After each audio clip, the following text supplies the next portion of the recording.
कैसा, वो कौन सा ऐसा मोमेंट था जो आपको लगा कि कर लेगा, हो जाएगा? इसकी डेडिकेशन को देखते हुए शुरू से लगा कि ये करेगा। और मतलब रात में जब ये पढ़ता था तो मतलब बीच बीच में उठ के डांटना पड़ता, तेरे बस बहुत हो चुका है, अब बंद कर दो। तो मतलब एक आदमी का देखने से ही पता चलता है कि ये करेगा। तो बस अब एक माँ का भरोसा भी आप बोल सकते हैं, क्योंकि हर माँ को अपने बच्चे के लिए तो होता ही है।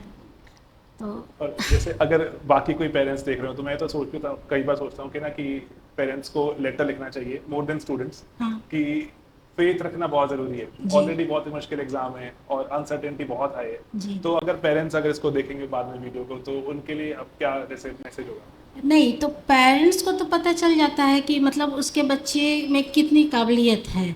और जो बच्चा करना चाहे माँ बाप को उसमें सपोर्ट करना चाहिए। उनको जिस भी लाइन में जाना है, डॉक्टर बनना है, इंजीनियर बनना है, यूपीएससी करना है, कोई भी, माँ बाप का सपोर्ट बहुत इम्पोर्टेंट है इसमें। तो ये रोल तो हर माँ बाप को करना चाहिए और सपोर्ट अपने बच्चे को 110% देना चाहिए। और मुश्किल एग्जाम है, बस मैं सबको ही चाहूंगा कि ना, मुश्किल एग्जाम है और एक्स्ट्रा प्रेशर बना के और मुश्किल ना बनाए। अभी भारत में हमें बहुत ज़्यादा ऑफिसर्स की रिक्वायरमेंट है। जितनी भारत सरकार अभी नियुक्त करती है, जितने सिलेक्ट करती है, उससे तो और ज़्यादा चाहिए। 180 आईएएस सिलेक्ट होते हैं हर साल, ओनली 180। लेकिन आबादी तो बहुत ज़्यादा बढ़ चुकी है, देश की इकोनॉमी बढ़ चुकी है, तो ऑफिसर्स तो बहुत ज़्यादा चाहिए। तो लेट्स सी कि कभी गवर्नमेंट ऑफ इंडिया सुने इसको और बढ़ाए ऑफिसर्स की जो है ना तादाद। अभी फिलहाल तो 180 सिलेक्ट होते हैं। इसीलिए अगर आप ऑन एन एवरेज लेके चलो, भारत में अंडर 10,000 आईएएस ऑफिसर्स अभी तक टोटल हैं, जितना जब से भारत आज़ाद हुआ है। 10,000 बहुत छोटा नंबर है। 140-50 करोड़ तो ऑलरेडी हमारी आबादी है, और इतिहास के सब जोड़ लो, 300 350 करोड़ आबादी रह चुकी है देश की, सब मिला रहे हैं, उसमें सिर्फ लेस देन 10,000 आईएएस ऑफिसर्स। तो इसलिए बहुत ज़्यादा हमेशा ही आंखें गड़ी होंगी एक आईएएस ऑफिसर पर। बहुत उम्मीद होती है, बहुत जनता को उम्मीद होती है। ऐसी ऐसी जगहें हैं हमारे देश में जहाँ पर कोई प्राइवेट ऑर्गेनाइजेशन एग्जिस्ट नहीं करती, वहाँ पर सरकार होती है। कोई आपदा आती है, कोई नहीं होता, सरकार होती है। कोविड था, कोई नहीं था, सरकार थी सड़कों पर। तो भारत इसलिए जाना भी जाता है कि चाहे जो रेगुलर गवर्नेंस में चैलेंजेस बहुत ज़्यादा हैं, लेकिन ऑन द स्पॉट गवर्नेंस में भारत बहुत आगे है। कि सडनली रिक्वायरमेंट है, वैक्सीनेशन करनी है, वो आईएएस अफसर्स को ही आगे भेजा जाता है, सबसे आगे। तो इसीलिए हमेशा ही बहुत सी आंखें बनी रहेंगी आईएएस ऑफिसर्स पर। और आप सोशल मीडिया वगैरह पे देखते हो कि बहुत क्रिटिसिज्म भी झेलना पड़ता है आईएएस ऑफिसर को। तो सब पैरेलली आएगा, a lot of responsibility and a lot of criticism and then a lot of celebration. तो इसको सब साथ लेके चलना है। तो जब सिलेक्ट हो जाओ तो बहुत ज़्यादा खुश नहीं होना, अगर रिजेक्ट हो गए तो बहुत ज़्यादा दुखी नहीं होना। तो संभाव बहुत ज़रूरी है इस पूरे के पूरे लंबे करियर। तो ये एक इंपॉर्टेंट एक लर्निंग रहती है, तो इसके साथ एंड इसीलिए सम्मान ज़रूरी है। और लाइक देश को चलाए रखते हैं, मुझे तो लगता है आईएएस ऑफिसर्स। तो ये उज्ज्वली तुम्हारे लिए, thank you sir. For serving the nation. Thank you. बहुत से और उज्जवल वेट कर रहे हैं इस उज्जवल की। Yes sir. तो I just hope and pray कि एक नया एक देश की शुरुआत, हर एक ऑफिसर बहुत ज़रूरी है देश के लिए। एंड यस, ये भी इसमें वही लिखा हुआ है, कर्मण्य अधिकारस्ते, की ड्यूटी बहुत ज़रूरी है। Yes sir. And sir this is the national emblem, the symbol of our country. Thank you so much. कि आज के ज़माने में प्राइमरीली पैसा नहीं है मेरे पास, तो क्या रैंक नहीं आएगा? सर ये एक मिथ है। After experiencing this entire journey I have found कि शायद ये एक मिथ है कि बिना मतलब बिना किसी अच्छे फाउंडेशन कोर्स को लिए ये एग्जाम नहीं निकलेगा। That is a myth. I believe sir कि जो भी कंटेंट है वो ऑलरेडी अवेलेबल है। एंड सर लाइक आपके क्लासेस ऑनलाइन अवेलेबल है। I followed you personally for sociology, but आपके और भी सब्जेक्ट्स अवेलेबल है। I used to watch few of them. और भी अलग अलग जगहों पर कंटेंट अवेलेबल है। तो सर हमारे तरफ से एक डेडिकेशन पुट आउट होनी चाहिए, क्योंकि sir I have always believed कि इस एग्जाम में दो ही चीजें रिक्वायर्ड है, एक पीवाईक्यू और एक सिलेबस। एक सिलेबस। यस। ओके। तो जैसे एक एक चीज़ है, यहाँ पे आप सब लोग फॉलो करोगे, आप में से कोई अभी 2026 का अटेम्प्ट दे रहे हैं? 26 के अटेम्प्ट दे रहे हो? तो 26 का अटेम्प्ट तो बहुत ही नजदीक है, 43 डेज में हमारा प्रीलिम्स है। अगर पेपर अगर दोबारा देना होता अभी 40 दिनों में, तो क्या प्रायोरिटी रहती? सर प्रीलिम्स को क्लियर करने का मेरे पास जो मैंने स्ट्रैटेजी बनाई कि सर 4 सब्जेक्ट्स हैं जिनके बिना ये पेपर नहीं निकलेगा, इकोनॉमिक्स, पॉलिटी, हिस्ट्री और ज्योग्राफी। सर ओवरऑल हर साल इन 4 सब्जेक्ट से अराउंड 50 क्वेश्चंस होते हैं, तो सर मतलब 50% वेटेज तो स्टैटिक का है। तो सर वो तो मैं बार बार, क्योंकि लास्ट ईयर भी जब मैं प्री दे रहा था तो मैं बार बार उन्हीं चीज़ों को रिवाइज कर रहा था, जैसे आर्य शर्मा सर की बुक है for history, NCERT for geography, तो इनको फॉलो अप कर रहा था। एंड सर एक होता है कि सर एट द एंड काफी ज्यादा कंटेंट एक बार में आने लगता है, वो सर थोड़ा एक रश टाइप की एक चीज होती है, तो सर उससे बचना है। अगर सर हम, मुझे विश्वास है कि मैं एक जगह से करंट अफेयर्स पढ़ रहा हूँ तो सर मैं उसी जगह से पढ़ूंगा, ये नहीं कि मैंने 10 चैनल्स फॉलो किए और मैं 10 एक दिन में सिर्फ एक ही टॉपिक पढ़ा। तो सर एक तो अपने आप को रिस्ट्रिक्ट करने की जरूरत है और एक अपने स्टैटिक पे फोकस करने की जरूरत है। स्टैटिक बहुत जरूरी होता है, वैसे ये बात हमेशा दिमाग में रखना, जो भी बच्चे अभी पेपर दे रहे हैं आगे, स्टैटिक बहुत जरूरी है। 100 में से ऑलमोस्ट 70-75 क्वेश्चन स्टैटिक के होंगे, 50 तो 52-55 प्योर स्टैटिक होता है, और 20-25 के आसपास जो करंट से निकला हुआ स्टैटिक होता है। इसीलिए एक चीज को जानना बहुत जरूरी है सभी के लिए कि यूपीएससी एक मुश्किल एग्जाम है। आप अपना लेवल रेज करने के लिए you have to spend a lot of time studying. अगर बिना पढ़े आप दिन बिता रहे हो, रिसर्च किए, कुछ टाइम तो रिसर्च के लिए लगाना ही पड़ेगा आपको। You have to find out, you have to go deeper कि ये क्यों है। जैसे जो I want to know from you कि एक स्टैंडर्ड जो पढ़ाई वाला दिन है वो कैसा बीतता है? सर इन जनरल क्योंकि मैं रात को ज़्यादा पढ़ता था, वो डिपेंड करता है कि आपने अपने शेड्यूल को कैसे फॉलो करना है। मैं रात को ज़्यादा पढ़ता था, जैसे 2 बजे तक, कभी कभी 3 भी बज जाते थे। तो इन जनरल मैं आफ्टर 12 आफ्टरनून में मैं पढ़ाई करता था सर। सुबह के समय मैं अपने थोड़े पर्सनल चीज़ों पे फोकस, जैसे क्योंकि सर मैं 3rd अटेम्प्ट में न्यूज़पेपर फॉलो कर रहा था, इंडियन एक्सप्रेस, तो अराउंड 1 घंटे रोज मेरे न्यूज़पेपर में सुबह को चले जाते थे, अराउंड 9 से 10 के बीच में। After that, after getting freshen up, जो मेरा अपना पर्सनल है, क्योंकि सर मैं थोड़ा मतलब बहुत ज़्यादा रिलीजियस भी हूँ, तो उसमें थोड़ा सा समय चला गया। आफ्टर दैट मैं 12 बजे के बाद आफ्टर हैविंग लंच मैं पढ़ता था। तो सर दोपहर के वक्त अराउंड 3 घंटे, 4 बजे तक आई वुड से। फिर शाम को सर इन जनरल मैं नहीं पढ़ता था अनलेस एंड अनटिल की कुछ दिनों में एग्जाम है। और सर फिर रात को मैं पढ़ता था, उस वक्त आई फेल्ट कि मेरी productivity in studying is more, तो रात को आई वुड से कि सर 4 घंटे 5 घंटे फिर रात को पढ़ लिया। ओके, तो इफेक्टिवली दिन में 8 से 9 घंटे? हाँ, 7 से 8 घंटे सर मिनिमम। ओके, तो जैसे अंत के दिनों में ज्यादा पढ़ना चाहिए हमेशा, क्योंकि बहुत दिनों तक आपको रिटेन नहीं करना, तो इसीलिए लास्ट के डेज में एक्स्ट्रा एफर्ट करोगे तो it will always reward you. He scored exceptionally well in sociology, 298 marks. 298 marks तो एक तरह से अश्योर कर देगा, लिस्ट में तो आओगे ही आओगे, और बाकी जगह पे ठीक ठीक काम कर लेंगे तो टॉप 10 जैसी चीज भी दिखती है। इसको मैं उज्जवल जैसे चाहता हूँ पूछना कि वो बैकग्राउंड, जैसे उनका क्वेश्चन है कि बैकग्राउंड नहीं है सोशियोलॉजी में, क्या करें? उज्जवल तुम्हारा बैकग्राउंड था सोशियोलॉजी में? नहीं सर। इंजीनियरिंग बैकग्राउंड आना, ओके। सोशियोलॉजी कैसे चूज करें? सर सबसे पहले मैं ये बोलूंगा, सबसे ये है कि अगर आप फिर चुनते हो तो क्या बेसिक तरीका होगा कि उसको अप्रोच करने का, कैसे उसको टैकल करेंगे? ठीक है, मैं बताता हूँ। सर सबसे पहले आई वुड से, क्योंकि मैंने बोला कि मेरे जो लाइट हाउस मैं बोलूंगा that is syllabus and the PYQs। And sir उन्होंने बहुत अच्छे से सिलेबस को अपने नोटिफिकेशन में दिया है सर, यूपीएससी ने। तो व्हाट आई डिड वाज कि जब मैं इसको चूज कर रहा था कि what I should be picking up, तो सबसे पहले सर मैंने वो एक लिस्ट है, अराउंड 20-25 सब्जेक्ट्स हैं उस लिस्ट में। तो सर सबसे पहले तो मैंने जो सब्जेक्ट्स बिल्कुल जिनमें आइडिया नहीं है उनको एलिमिनेट ही कर दिया, कि because I don't have it, because agriculture, animal husbandry, forestry, geology, तो I thought कि ये काफी टेक्निकल है, तो I would not be going with that। Engineering में आई एम कंप्यूटर साइंस, वो है नहीं ऑप्शन, रहता तब भी मैं नहीं शायद लेता।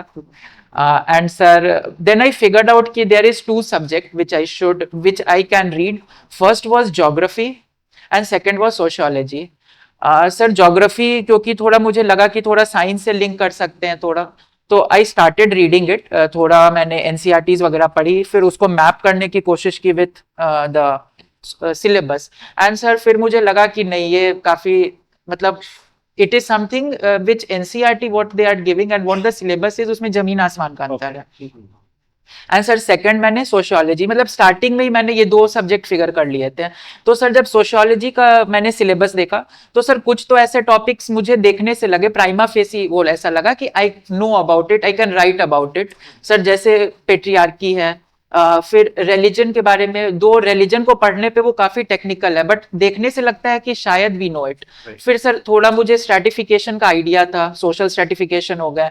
फिर मैंने देखा कि जो पेपर 2 है वो काफी एप्लीकेशन बेस्ड है, मतलब उसमें they are talking about sustainable development, Dalit movements, तो ये सारी चीजें हम कहीं ना कहीं हिस्ट्री में भी पढ़ रहे हैं। तो आई थॉट कि इसका काफी ज्यादा एक तो इंटरलिंकेजेस है with GS1 GS2, it can also help in essay ethics. तो एक तो मुझे ये चीज लगी कि there is a lot of interlinkage, syllabus मुझे काफी फेमिलियर लगा।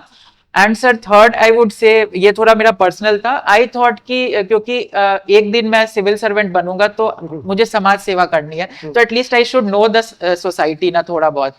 तो ये 3 चीजें थी जिसपे मैंने सोचा कि I should go with sociology optional. और ये आप अपने स्ट्रेंथ्स को एक बार फिगर आउट कीजिए कि आपके लाइक्स कहाँ पर है, उस हिसाब से आप अपना ऑप्शनल चूज कीजिए। और वैसे एक चीज और भी है जो बहुत ही जरूरी है। एक सेइंग हुआ करते थे पहले, हमारे जो स्कॉलर्स दिखा करते हैं कि what happens in Bihar today will happen in India tomorrow. बहुत ही एक्टिव सोसाइटी है, कोलिशन गवर्नमेंट सबसे पहले बिहार में देखी गई, फिर भारत में आई, है ना। तो बिहार बहुत एक्टिव सोसाइटी है। तो यहाँ पर आप कास्ट को भी देखते हो एक्टिव, यहाँ पे क्लास को भी देखते हो एक्टिव, पॉलिटिक्स को बहुत एक्टिव देखते हो। ऐसे अगर मैं बात करूं बाकी जगहों पे ऐसा इतना एक्टिविटी नहीं दिखती। तो इसीलिए बहुत ही एक्टिव सोसाइटी है, बहुत सी चीजें तुम्हें इमेजिन करने में प्रॉब्लम ही नहीं होती। अगर जैसे अगर मैं पंजाब से आता हूँ, पंजाब में कास्ट एक्टिव है लेकिन बहुत एक्टिव नहीं है। तो कास्ट का चैप्टर में बताना कि ये ऐसा हो रहा है वैसा हो रहा है, एक्स्ट्रा अटेम्प्ट लगता है, एक्स्ट्रा एफर्ट लगता है। बहुत एक्टिवली दिखता है तुम्हें बिहार में, कास्ट के बेसिस पे वोटिंग भी हो रही है ना।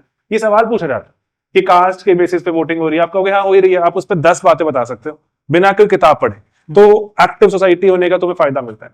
तो ये एक मुझे वो भी लगता है कि आइडिया कि particularly a lot of students, हम जैसे हम पढ़ाते हैं, हमारे बहुत सारे ईस्टर्न पार्ट ऑफ इंडिया से बहुत स्टूडेंट्स होते हैं जो सोशियोलॉजी ऑप्ट करते हैं। Yes. तो ये वन ऑफ द रीजंस हो सकता है कि सर एक रीजन और है कि when going through the syllabus, sociology का सर सिलेबस काफी शॉर्ट है, प्रिसाइज है, and it is very easy to cover in a short duration. Right. ये वैसे ये ट्रेड सीक्रेट है, ये बहुत फेमस नहीं करना चाहिए कि अगर शॉर्ट ऑप्शन है और बहुत लोग आ गए उसमें अगर, तो रिलेटिवली। लेकिन एक बात मैं जैसे चाहता हूँ बताना कि उसको जब हमारे पास कोई एसेट होता है, हमें पता नहीं है कि हमारे पास एसेट है। एसेट का पता कैसे चलता है? जैसे एक हमारे स्टूडेंट थे, वो मैथ्स ऑप्शनल को छोड़ के यहाँ पर आए, और नवदीप अग्रवाल उनका नाम है, 150 रैंक आया था उनका। तो वो मैथ्स ऑप्शनल छोड़कर आए। उनका ना कॉन्स्टेंटली जब भी मेरी बात होती थी उनसे, सिर्फ एक ही उनका होता था, सर इतना छोटा ऑप्शन है ये, तो मैथ में कितना पढ़ना पड़ता है, कि इसमें तो कुछ है ही नहीं। आर यू श्योर सिर्फ यही पढ़ना है क्या? हमारा कोई सिलेबस के कोई पेजेस गायब तो नहीं है? सिर्फ वो यही उनका कांस्टेंट सवाल होता है। And he ended up scoring very high in socio. And एक और बात है बहुत जरूरी, सब बच्चों के लिए बहुत जरूरी है कि सोशो काम कब आएगी? जब प्री क्रैक हो जाएगा। उसके पहले सोशो किसी काम की नहीं है। सोशो कोई भी ऑप्शन काम का नहीं है। तो मेक श्योर कि प्रीलिम्स क्रैक कर लेना, प्रीलिम्स पक्का क्रैक कर लेना, और ये एक जरूरी चीज होती है। अब जैसे यहाँ पे क्वेश्चन है कि डिसएडवांटेज पे होते हैं अगर let's say if we are not in Delhi, are we at certain, like कुछ भी तरह के डिसएडवांटेज है? Sir I will not say this, क्योंकि सर मतलब मैंने पूरी तैयारी पटना से की है एंड मतलब रैंक 10 भी आ गई है। तो इफ आई विल से दिस कि देयर इज सर्टेन डिसएडवांटेज, तो ये मेरे तरफ से शायद एक झूठ होगा। तो आई वुड से कि बिल्कुल भी डिसएडवांटेजेस नहीं है। कभी ऐसा फोमो महसूस हुआ कि नहीं दिल्ली नहीं हो, शायद नहीं हो पाएगा? यस सर, बिकॉज ये कंप्लीट जो जर्नी रही है मेरी 3.5 इयर्स की जर्नी है। तो सर हाँ, जब भी we are not able to perform good, तो सर एक अंदर से तो आता है, वो लगता है कि शायद ये नहीं हो पाएगा। That is like very normal, सभी लोग कनेक्ट कर पाएंगे इससे। एंड वो फोमो नेचुरली आ जाता है कि शायद वहां पे जो लोग हैं they are working very hard, मैं उतना एफर्ट्स नहीं डाल पा रहा हूँ। But sir at the end मैं यही बोलूंगा कि ये जो पूरी तैयारी है, it's not about any place, it's not about any other person. Sir mentors का रोल है, दे गाइड यू, पेरेंट्स का रोल है, they tell you how to be, confidence कैसे रखना है, फेथ बनाए रखना है। बट सर आई विल से कि जो एक बहुत बड़ा सा जो पार्ट है that is to be done by ourself. पढ़ना मुझे है, प्रैक्टिस मुझे करनी है, रिवाइज मुझे करना है। तो सर इस कारण से फिर मुझे लगता था कि नहीं हो जाएगा। ओके। और जैसे एक बहुत ही, जैसे मेरी बात हुई थी उज्ज्वल से पहले, तो बहुत ही एक बढ़िया बात बताई थी, आई थिंक कि सबको बतानी चाहिए कि रिटेन करने के लिए व्हाट मेथड्स और स्ट्रैटेजीज डिड यू यूज? हाँ सर, ये बहुत इंटरेस्टिंग क्वेश्चन है sir, because again sociology is a very like technical subjects, because जो हमारा सोशल थिंकर्स का पार्ट है, फिर we talk about religion politics का चैप्टर है, तो इन सारे चीज में सर काफी सारे एक तो वेस्टर्न नेम्स होते हैं, फिर उनके कुछ कुछ कंफ्यूजिंग नेम होते हैं, वर्ड रैशनल, ज्वेक रैशनल, इस टाइप का। तो सर मैं क्या करता था, स्टार्टिंग में दिक्कत होती थी क्योंकि मैं खुद से पढ़ रहा था, but then I would be giving a lot of credit to you sir, because I studied from sleepy classes. जहां पे मुझे दिक्कत होती थी I just use to Google it, जैसे वो टॉपिक लिखा और मैं उसके आगे लिख देता था यूपीएससी। तो एंड जब मैं वीडियो सेक्शन में जाता था तो सर सबसे ऊपर आप ही का वीडियो मिलती थी यूट्यूब पे। Yes sir. और सर वहां से मुझे काफी सारे मतलब नेमोनिक्स मिल गए सीखने को सर। जैसे I am able to recall कि आपने एक पोवर्टी एरेडिकेशन था, उसमें आपने SFSW बताया अच्छा, था। राइट। हाँ, सेल्फ एम्प्लॉयमेंट, फूड सिक्योरिटी, ये सब था उसमें। तो सर ये चीज मुझे वहां से, ये नेमोनिक्स विल हेल्प। फिर एक राल्फ डैरेनड्रॉफ करके, I have already mentioned this, उनका क्रिटिसिज्म है थ्रू LCSMS। तो सर इस टाइप के जो आप नेमोनिक्स बताते थे दैट हेल्प्स अ लॉट। ये तो सर मैं एक दो एग्जांपल दे रहा हूँ, मेरे पास ऐसी एक लिस्ट थी। फिर हाउ टू थिंक सोशियोलॉजिकली, उसमें आपने 8 पिलर्स बताए थे, to think on religion, caste, region. तो ये छोटे छोटे चीजों को मैंने इंक्लूड किया अपने नोट्स में, और सर काफी बेसिक्स पे रखा, मैंने सिंपल रखा और उसको थोड़ा वैल्यू एडिशन करके फिर मैं अपने आंसर्स को लिखा। और ये ना बहुत ही एक अंडर अप्रिशिएटेड चीज है। It takes a lot of effort to put things in mnemonics and then memorize. Otherwise हमें लगता है कि जैसे ना, पता नहीं, मुझे नहीं पता ये कहाँ से शुरू हुआ था, लेकिन कहीं तो शुरू हुआ कि रट्टा लगाना बहुत ही बेकार चीज है। आप कैसे याद करोगे? जैसे ग्रेजुअली आपको कुछ तो मेथडोलॉजी निकालनी पड़ेगी। एक बार आपको याद करने का एफर्ट करना पड़ता है, ग्रेजुअली आपको याद हो जाता है। तो इसीलिए ना, जो what is working for you, that is most important. Otherwise समाज से ड्रिवन मत रहना कि समाज में बोला जाता है रट्टा नहीं लगाना, ये नहीं करना। How will you remember all this? And ये पेपर में आपको जाके बताना है ना एग्जामिनर को, आई नो दिस मच। तो उसको याद करने के लिए जो भी आप मेथड यूज करते हो, जैसे अभी उज्ज्वल बता रहे हैं कि क्रिटिसिज्म ऑफर करना है कार्ल मार्क्स का, मैंने ये 5 पॉइंट ऐसे याद किए थे। या फिर पॉवर्टी एलिमिनेशन, वो GS2 में नजर भी आएगा आपको, इंटरव्यू में नजर आएगा आपको, पेपर में तो नजर, सोशियोलॉजी में तो आएगा ही। तो वो याद करने के 4 तरीके। एग्जामिनर को आपको कन्वे करना है कि आई नो थिंग्स, और कैसे कन्वे करोगे? By memorising. Use various methods which includes keywords बनाना, व्हिच इंक्लूड्स नेमोनिक्स बनाना। और इसीलिए दुनिया को इंप्रेस करने के लिए नहीं, खुद को फैसिलिटेट करने के लिए, कि खुद को मुझे फायदा होता है इससे, वो वाले मेथड फॉलो करने हैं हमेशा। Always work to maximize your score, ये जरूरी है। कंटेंट तो इतना सारा अवेलेबल है, या either it is paid courses और यूट्यूब, तो फिर कैसे डिफाइन करें कि मुझे बस इतना ही करना है? और एंड सेम क्वेश्चन इसी में, कि अगर एक बार डिफाइन कर लिया कि ये चीज़ें फॉलो करना है, ये कोचिंग फॉलो करना है, या ये टीचर को फॉलो करना है, तो फिर उसे GS वाले पोर्शन के साथ पूरे 1 साल के लिए कैसे अलाइन किया था आपने? GS के साथ कैसे प्रिपरेशन किया था वो? टाइम मैनेजमेंट है ना। तो ये 2 क्वेश्चंस हैं ये, और कि एक तो टाइम मैनेजमेंट और कन्फाइन कैसे रखना है, कि अदरवाइज तो फैलता ही चला जाएगा। जी sir, again I will say जो एक PYQ की बुक आती है सोशियोलॉजी में, आई थिंक सर आपकी भी एक बुक है, तो I already had one book for PYQ। तो सर मैं PYQ को, उसमें चैप्टर वाइज क्वेश्चंस दे रखे हैं कि कौन कौन से टॉपिक्स हैं जो UPSC ने बार बार पूछी है। जैसे कि सर एक बहुत फेमस क्वेश्चन है कार्ल मार्क्स मैक्स वेबर का कंपैरिजन, वो I think they have asked many times. फिर सर पॉलिटिक्स एंड सोसाइटी वाले चैप्टर में यू विल फाइंड कि जो सर्कुलेशन ऑफ एलिट्स है सर, वहां पे Pareto, Mosca and C Wright Mills, this year also it came and it has been asked multiple time.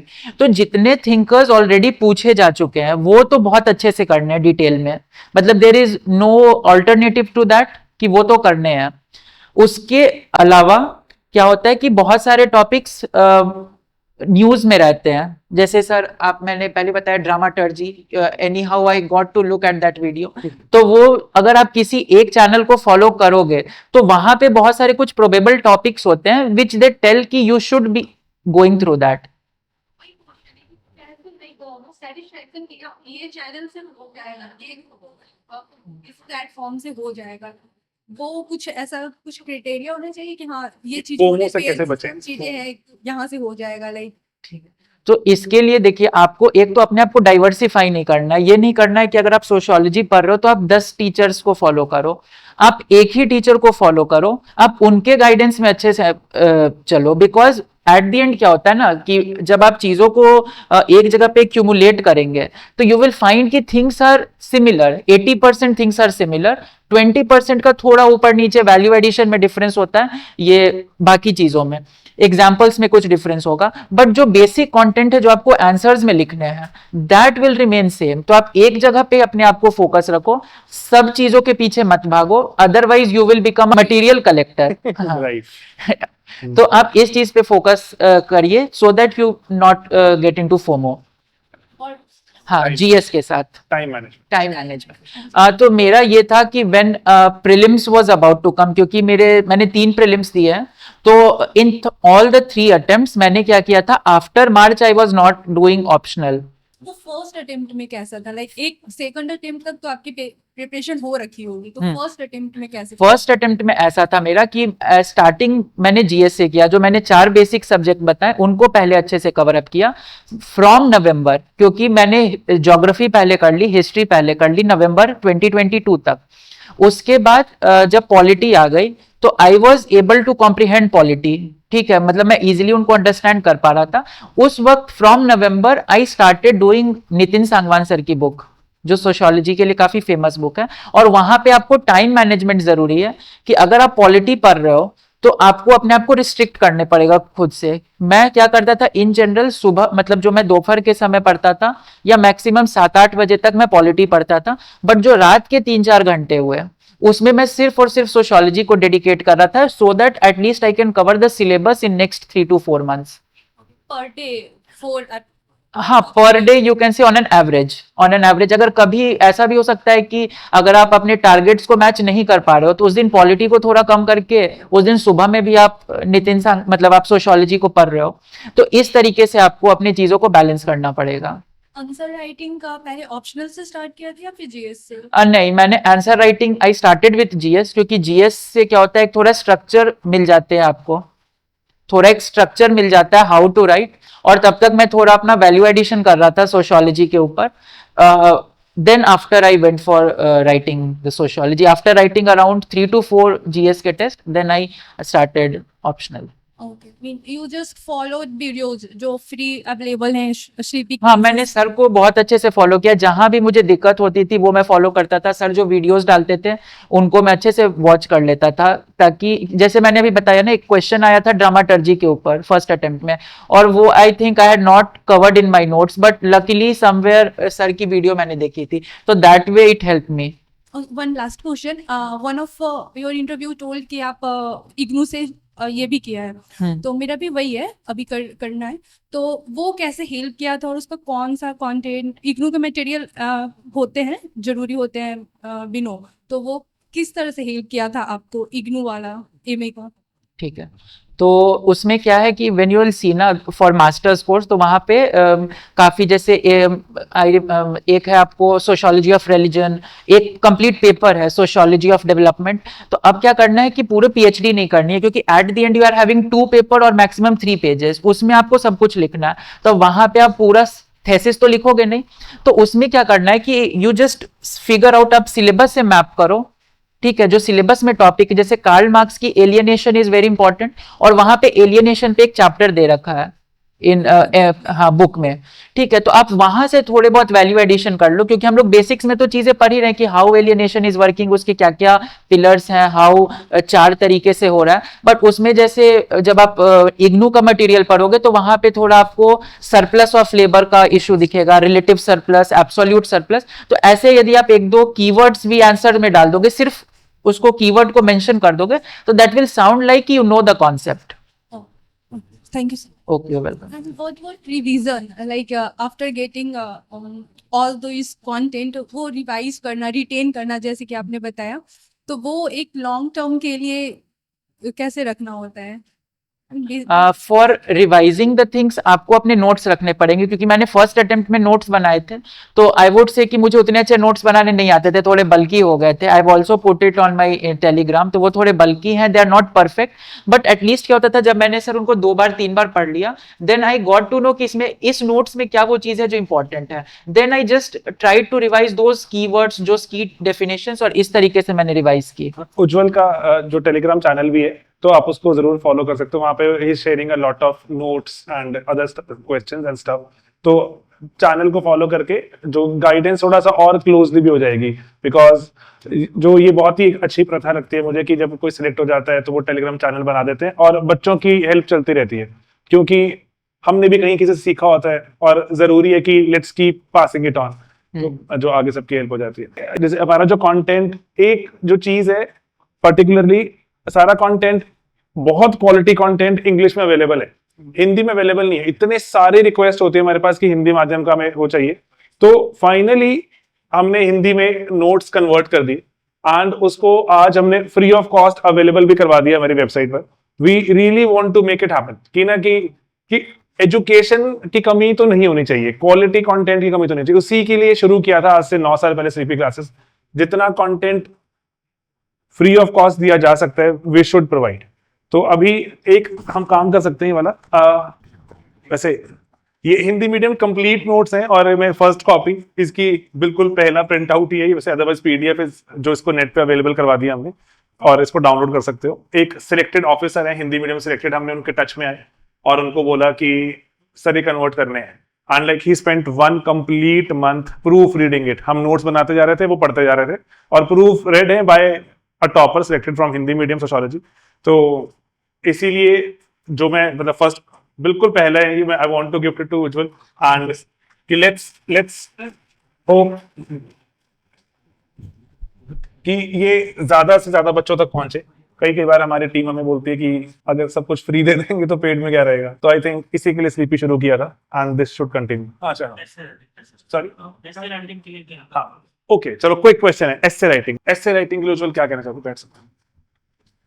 Sir for essay I would say कि जो 3 papers हैं mains के, essay, ethics and optional, I always targeted these 3 subjects a lot, क्योंकि I felt कि इनमें marks अच्छे आते हैं and if I score good then I definitely. तो सर ऐसे के लिए एक तो ये है कि आप अपने आप को ओरिजिनल रखने की कोशिश करो, ठीक है. आप मटेरियल्स को काफी ज्यादा फैब्रिकेट मत करो सर. जैसे I generally use to start with an anecdote, और वो एनेक्डोट सर क्या होता था, because I have read a lot of mythological stories, तो मैं आई ट्राइड कि मैं किसी स्टोरी से उस कोड को लिंक कर सकूं and then I started. And पूरे के पूरे जो ऐसे होगी उसमें लिंकेजेस होना काफी ज्यादा इंपॉर्टेंट है, क्योंकि यदि आप वो ट्रेडिशनल मेथड लगाओगे कि पहले पॉलिटिकल लिख दिया फिर इकोनॉमिक लिख दिया, तो सर वो एक तो काफी मैकेनिकल भी लगता है और वो डिस्क्रीट लगता है. तो sir always I wanted to work कि एक कोहेरेंस हो, कि जहां पे मैंने लास्ट पैराग्राफ एंड किया है तो उससे मैं नेक्स्ट पैराग्राफ को लिंक अप कर सकूं. कनेक्ट. एंड सिर्फ और सिर्फ एग्जाम्पल से ऐसे नहीं होगा, थोड़ा बहुत सर हमें उसमें कंटेंट डालना पड़ेगा. जैसे थोड़े फिलोसफीज हो गए विच लुक्स लाइक कि आपने कुछ ओरिजिनल लिखा है. बहुत बार जब हम लोग ऐसे लिखते हैं तो सिर्फ एग्जाम्पल होता है, उसमें कोई एक्सप्लेनेशन नहीं होती है. तो थोड़ा एक एक्सप्लेनेशन पे फोकस कीजिए. एंड आई वुड सजेस्ट कि जो लास्ट ईयर के टॉपर हैं जिन्होंने अच्छा स्कोर किया, उनके कुछ कॉपीज पढ़िए कि how they have maintained the flow across the essay. और ये बहुत ही एक इंपॉर्टेंट बात है कि एसे में पैराग्राफ खत्म होता है, अगला पैराग्राफ कनेक्ट होना चाहिए, कि जो रीडर, जैसे एक बहुत ही बढ़िया एग्जांपल रहता है बहुत अच्छे एसे का, और एसे इसको स्ट्रैटेजी कहा जाता है कि ना 2 पेपर हैं ऑप्शनल के O2, 2 पेपर हैं एसे और एक एसे और एथिक्स का E2. O2 को दिमाग में रखना और रैंक मिलने की जो आपकी टेंशन है थोड़ी कम हो जाएगी. E2 O2 पक्का दिमाग में रखना. एसे एंड एथिक्स ऑप्शनल के 2 पेपर, ये 1000 नंबर की बात हो रही है और ये बहुत ही कम फोकस्ड 1000 नंबर है. सुबह शाम दिन रात आप अखबार पढ़ रहे हो, पागलों को जैसे अखबार पढ़ रहे हो, उसमें से रिवॉर्ड रिलेटिवली कम होता है. GS3 के नंबर तो ड्रॉप ही होते जा रहे हैं, उसमें 80-90 मेंटेन करना चैलेंज हो गया इतना पढ़ने के बाद. O2 E2 को दिमाग से निकलने नहीं देना, ऑप्शनल्स में एक्सेल करना है तभी रैंक मिलता है. एसए एंड एथिक्स में रैंक आपको नंबर एक्सेल करने हैं। एसए में एक चीज पक्का काम करती है, बहुत ही बढ़िया काम करती है, मुन्ना भाई एमबीबीएस देखिए सभी ने, है ना, प्राइमरीली कौन से नेता पर, या फिर नेता बोले जैसे भी, किस महान विचारक पर बेस्ड है? महात्मा गांधी, है ना, महात्मा गांधी बेस्ड है, सभी को आइडिया है ना ये महात्मा गांधी पे। उसमें कोई महात्मा गांधी के मुझे कोई 4 बड़े आइडियाज बताओ। महात्मा गांधी के 4 बड़े आइडियाज, गांधी मैदान है बगल में यहाँ पर, तो जैसे नॉन वायलेंस, है ना, ऑनेस्टी, शब्द बताओ महात्मा गांधी जो बड़े बड़े शब्द यूज किए, सत्य समथिंग, सर्वोदय, है ना, और सत्याग्रह, है ना, सत्याग्रह बड़ा, एक कितना बड़ा शब्द है, है ना, कॉटेज इंडस्ट्री। आपने पूरी मूवी में, मुन्ना भाई एमबीबीएस में, आप सबको क्लैरिटी है कि वो गांधीवादी मूवी है, नॉन वायलेंस, ये वो एटसेट्रा। एक भी बार आपने ये हैवी वर्ड सुना उसमें पूरी मूवी में कि सत्याग्रह कर रहा हूं मैं, या मैं सर्वोदय पे चला हुआ हूं? एक बार भी सुना आपने? यही एक ब्यूटीफुल एस्से की पहचान है कि वो आइडिया कम्युनिकेट करता है, आपके आंखों के सामने छवि बनती है, आपकी आंखों के सामने पूरा इमेजिन होता है और वो फ्लो करता हुआ जाता है, रीडर उसको छोड़ नहीं सकता। एंड पूरे 3 घंटे में आपको 2 बार करना है। If you can do that, for that you need to be very well versed with ideas. पढ़ने का शौक होना चाहिए, थोड़ा बहुत अखबार पढ़ने का शौक होना चाहिए। जब ये करोगे, आंखों के सामने पूरी एक पिक्चर चलनी चाहिए जो रीडर है। अगर रीडर को वही लग रहा है ना, एक पैराग्राफ कुछ और, दूसरा पैराग्राफ कुछ और, ये यहां से यहां कैसे पहुंच गया समझ ही नहीं आ रहा, तो नंबर नहीं आ रहे। इसलिए कॉम्प्लेक्स आइडियाज, ये वो एटसेट्रा के हमें जो दिमाग में रहता है, ये शायद है ही नहीं। पूरी एक इमेज बननी चाहिए, जो पूछा गया है उसके आसपास आसपास आसपास ही रहना है। This is how you and up getting marks. और इसीलिए मतलब मुझे एक चीज अब पक्का लगती है, गारंटीड से लगती है कि ना, भारत में इस वक्त एजुकेशन का प्रॉब्लम नहीं है, सिर्फ बस थोड़ी सी गाइडेंस की प्रॉब्लम, थोड़ी सी बस मेंटरिंग मिल जाती है तो चीजें बहुत तेजी से आगे बढ़ती हैं। और particularly like I am not just saying it because I am sitting here in Patna, है ना, एक्सेप्शनली ब्रिलियंट स्टूडेंट्स होते हैं बिहार से, तो प्लीज यूज दैट एसेट। मैं वही बोल रहा हूं, आपको पता नहीं होता you have that asset until you see it elsewhere. बहुत ज्यादा सिलेक्शन होती है, और जो पढ़ने की जो आदत एकेडमिकली जो बिहार में है, आप यू विल बी सरप्राइज अगर once you move out of Bihar and you visit other places, you realize कि अरे, आपको लगता है ये बच्चे पढ़ क्यों नहीं रहे, ये इनको इतना बोलना क्यों पड़ रहा है, खुद से क्यों नहीं पढ़ रहे ये? तो यूज इट वेल। खुद पे डाउट, और हर वक्त ही कि नैया पार होगी कि नहीं होगी, यही सोचते रहना। Self confidence is a very important thing, जो मैं कहूंगा कि सर जैसे आपने बोला, इट इज एग्जैक्टली, मतलब there is no doubt to it कि सर जितने हम लोग बिहार में जितने लोग पढ़ते हैं, उतना आप बाहर जाके देखोगे, because I have lived in sir Jaipur, वहां भी मैं बच्चों को देखता था, वो लोग इतना ज्यादा प्रेशराइज होकर नहीं पढ़ते हैं जितना हम लोग एकेडमिक एक्सीलेंस पे फोकस करते हैं sir. But to some extent हमारे अंदर कॉन्फिडेंस की कमी होती है, क्योंकि सर स्टार्टिंग में जब मैं भी रहा हूं तो मुझे लगता था कि मुझे नहीं आता है, but sir we should have that confidence कि हो जाएगा। एंड एक प्रॉपर स्ट्रैटेजी की जरूरत है। अगर हम किसी से गाइडेंस ले सके तो वहां पे हमें सर ये पीछे नहीं हटना है कि how I go and ask him, वो शर्म नहीं आनी चाहिए। अगर कोई अच्छा है जिसे आप गाइडेंस ले सकते हो तो just ask him questions. Silly questions कुछ नहीं होता, क्वेश्चंस आर क्वेश्चन, बस पूछो आप। ऑलवेज इमेजिन फंस गया आप क्या करूंगा, कि 2 ही ऑप्शन है, या तो घबरा जाओगे, जो आता है वो भी काम से गया। दूसरी ऑप्शन है कि लेट मी थिंक कि what are the ways out. और लाइक ट्रस्ट मी, ये जॉब की रिक्वायरमेंट भी, जो जिस जॉब पे भारत सरकार आपको डालने वाली है, वो वाली जॉब की रिक्वायरमेंट है, you should be a problem solver. एकदम से, एक मेरा कोई दोस्त है और उसकी वाइफ अभी आईएएस अफसर है, तो एंड शी वाज एक्सपेक्टिंग, तो और छुट्टी टाइप पे जाने वाली, लेकिन दंगे हो गए and she had to be there. तो एक तो हो सकता है कि क्या क्या बेकार जॉब है, कहाँ फंस गए वो एटसेट्रा, तो और एक वो होता है कि how will I stop it now, कैसे सही करना है। और इसीलिए प्रॉब्लम सॉल्वर नहीं हो तो फंस जाओगे जॉब में जाके। तो प्रॉब्लम सॉल्विंग सीखी जाती है, अब you are not born with it.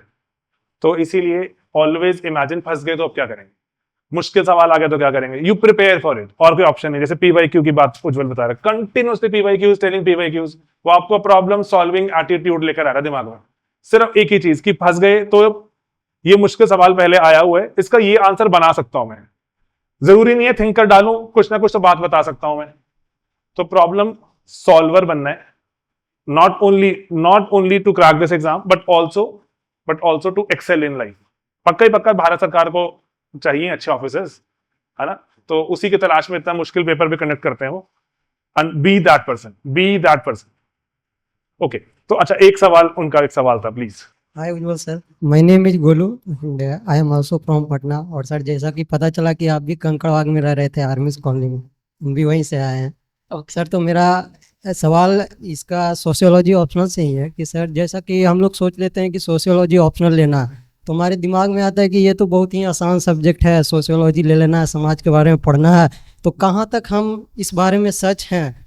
और सर आपने सोशियोलॉजी जब सोचा ऑप्शनल, तो आपने स्टार्ट कहाँ से किया? जैसे 11th में 2 पार्ट है सोशियोलॉजी का, 12th में 2 पार्ट है, उसके बाद आपने वैल्यू एडिशन कहाँ से किया सोशियोलॉजी में? और सर जब आपने स्टार्ट किया सोशियोलॉजी ऑप्शनल, तो आपको सर जो सोशियोलॉजी का 2 पेपर होता है मेंस में, तो दोनों पेपर सर फुल्ली प्रिपेयर करने में मेंस के लिए कितना टाइम लग गया सर? बहुत लंबा सवाल है वैसे, यही मेरा सर आपसे सवाल है। और सर जब ये जो सर आजकल जो भी IAS लोग बनते हैं तो उनको इतना फैसिलिटेट किया जाता है, तो लोग इतना गैमलराइज जो हो गया है, तो लोग आजकल जिसको भी सुनते हैं क्या करना है, UPSC करना है, IAS करना है, तो हम अपना लेवल भी हम लोग को देखना चाहिए। तो सर एक प्लान भी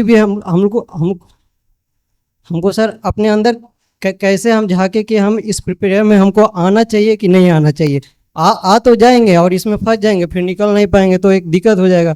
तो सर ये सभी बातों को सर सोचकर बहुत कन्फाइन करते हैं थोड़ा सा। यस सर, तो प्लीज आंसर माय ठीक है, तो क्वेश्चन। एक क्वेश्चन है जिसे मैं चाहूंगा कि ना, ये बहुत ही रेलेवेंट क्वेश्चन है कि क्या UPSC और वो सिलेक्शन क्या बहुत ग्लैमराइज्ड है?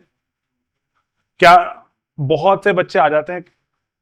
भारत में हर साल 50 लाख ग्रेजुएट होते हैं हर साल, तब भी 4 या 5 लाख बच्चे प्री देने क्यों आते हैं? UPSC क्यों देते हैं? वो बाकी 45 लाख क्या करेंगे? तो साथ साथ में ये बात बिल्कुल क्लियरली कम्युनिकेट होनी चाहिए, it's a difficult exam, it's a very difficult exam. 180 बच्चे ही हर साल, मैक्सिमम 180 ही IAS बनेंगे, ये बात साथ साथ में कम्युनिकेट होनी चाहिए। It's a difficult exam, glamorise करो ना करो, चाहे जो मर्जी करो, चाहे टॉपर को सोने में तोल दो, एग्जाम आसान नहीं होने वाला। Exam is going to be very tough, always know that. It's a difficult exam. 92 marks का टॉप है प्री की। कोई कोचिंग सेंटर्स की कमी है मार्केट में? कोई नोट्स की कमी है? तो 200 कट ऑफ क्यों नहीं चली जाती कि सभी सवाल आते हैं मुझे? 92 कट ऑफ है ये, और मतलब जनरल कैटेगरी 92 कट ऑफ है। अगर मैं रिजर्व वगैरह सब मान लूं तो मैक्सिमम बोल रहा हूं 5000 बच्चे हैं जो 92 कट ऑफ को पार कर पा रहे हैं टोटल। तो it's a difficult exam, always know that. चाहे ग्लैमराइज करो चाहे ना करो, ये इसीलिए ना you have to be slightly imaginative कि कब निकलना है। जैसे उनका सवाल था कि पेपर में फंस गया कब निकलना है, जैसे मैम ने बताया कि अगर पेरेंटल सपोर्ट है और if you really want to do it, 4 तरह के लोग होते हैं। मैं तो ऑलमोस्ट अब 20 साल से पढ़ा रहा हूँ, 2006 से शुरू हुआ, 26 आ गया। सिर्फ 4 तरह के लोग होते हैं, सिर्फ 4 तरह के। पेरेंट्स भी चाहते हैं करना कि बच्चा कर ले, बच्चा भी चाहता है। दूसरा होते हैं पेरेंट्स चाहते हैं, बच्चा नहीं चाहता। मोस्टली ब्यूरोक्रेट्स होते हैं जिनके परिवार में, वो उनको लगता है कि बच्चा बन जाए हमारा, पेरेंट्स चाहते हैं, बच्चा नहीं चाहता करना। तीसरे होते हैं कि पेरेंट्स नहीं चाहता, बच्चा चाहता है। पेरेंट्स कहते हैं क्या करेगा ब्यूरोक्रेट बन के, भाई अच्छा भला हमारा बिजनेस है, पैसे हैं, ये है वो है जो है, बाहर चला जा, USA चला जा। पेरेंट्स नहीं चाहते, बच्चा चाहता है। चौथा होता है कोई भी नहीं चाहता, ना पेरेंट ना बच्चा, समाज चाहता है। सर हाँ, रॉबर्ट मर्टन का वो डायग्राम, रॉबर्ट मर्टन का डायग्राम है ये, है ना। तो इसलिए 4 तरह के लोग हैं, आपको देखना है कहाँ लाई करते हो आप। कई बार ऐसा होगा कि फाइनेंशियल कॉन्स्ट्रेंट्स होंगे, यू कैन नॉट कंटिन्यू। कई बार ऐसा होगा कि बस मेरे को करना ही नहीं था, मैंने 2 अटेम्प्ट दे दिए, है ना। तो प्लीज स्लाइटली प्रॉब्लम सॉल्वर बनना जरूरी है। Do not put everything on समाज। नोट्स की, कंटेंट की, गाइडेंस की, टेस्टिंग की, किसी चीज की कमी नहीं है। अगर आप 1995 में बैठे होते, हम सोचते यस, फिर आपको मैं बोलता दिल्ली चलो, है ना, दिल्ली जाके पढ़ो। अभी 2025, 26, 27 शुरू हो चुके हैं, अभी तो ओवर सप्लाई है सामान की। Please be little problem solver and imaginative. कब कितना जानना है, उनका क्वेश्चन था फोमो आ रहा है ना, तो हाँ, लेकिन एक बारी आप जोजवल कि कब लगे कि नहीं हो रहा, रुक जाते हैं। मैं आपको यही बोलना चाहूंगा, बिकॉज देखिए एक स्वॉट एनालिसिस करके एक चीज होती है जिसमें आपको अपने स्ट्रेंथ्स, अपने वीकनेसेस को खुद आइडेंटिफाई करना होता है। क्या आपके पास अपॉर्चुनिटीज हैं, क्या आपके पास थ्रेट है, यदि आपका नहीं होता है तो what are the threats which you will have. तो ये चीजों को आपको खुद से पता करना पड़ेगा, और फिर आप एक देखिए कि मेरा जो कैलिबर है या फिर मेरे जो स्ट्रेंथ्स हैं या जो मेरे वीकनेस है वो कहाँ अलाइन कर रहा है, किस फील्ड में। यदि आप मान लो IIT या JEE करना चाहते हो तो आप उधर जाओ। इफ यू थिंक कि नहीं मेरा मैथ्स में कैलिबर नहीं है, या फिर even if I can solve maths but I can not be a good problem solver as an engineer, तो फिर then figure out something else, आपकी किस फील्ड में आपकी स्ट्रेंथ्स है। और मैं यही बोलना चाहूंगा कि एटलीस्ट 2 या 3 अटेम्प्ट तो आपको फुल प्रिपरेशन के साथ देना चाहिए, एटलीस्ट 2, बिकॉज एक तो है थोड़ा डाइसी पेपर है, टफ है, जैसा सर ने बोला ऑलरेडी काफी अनसर्टेन है कि यू डोंट इवन नो कि आपका मेंस होगा या नहीं होगा, आपका इंटरव्यू होगा या नहीं, you don't know, and last में रैंक आ जाती है, बहुत लोगों की नहीं भी आती है। तो आप अपने थ्रेट्स को एनालाइज कीजिए, देखिए कि मैं किस फील्ड में अच्छा कर सकता हूं, एंड एटलीस्ट 2 इयर्स को उस फील्ड में प्रिपेयर कीजिए अच्छे तरीके से, फुल अपना डिवोशन डेडिकेशन के साथ। और even after that if you think आपसे नहीं हो पा रहा है, then you should be thinking about other. जैसा मैं भी सोच रहा था कि अगर मेरा 3rd में नहीं होता then I would have started teaching, और आई वुड मतलब जैसे सर जैसे already they are good mentors, तो I would also have thought कि मुझे कहीं पढ़ाना चाहिए so that it will also have an economic backing for me. तो आप इस तरीके से अपने प्लान्स कर सकते हैं। अपनी कंडीशन बेटर पता होती है, और ये बहुत ही इंटेलिजेंट आंसर है। स्वॉट एनालिसिस जरूरी है कि अपनी स्ट्रेंथ वीकनेस के हिसाब से जानना।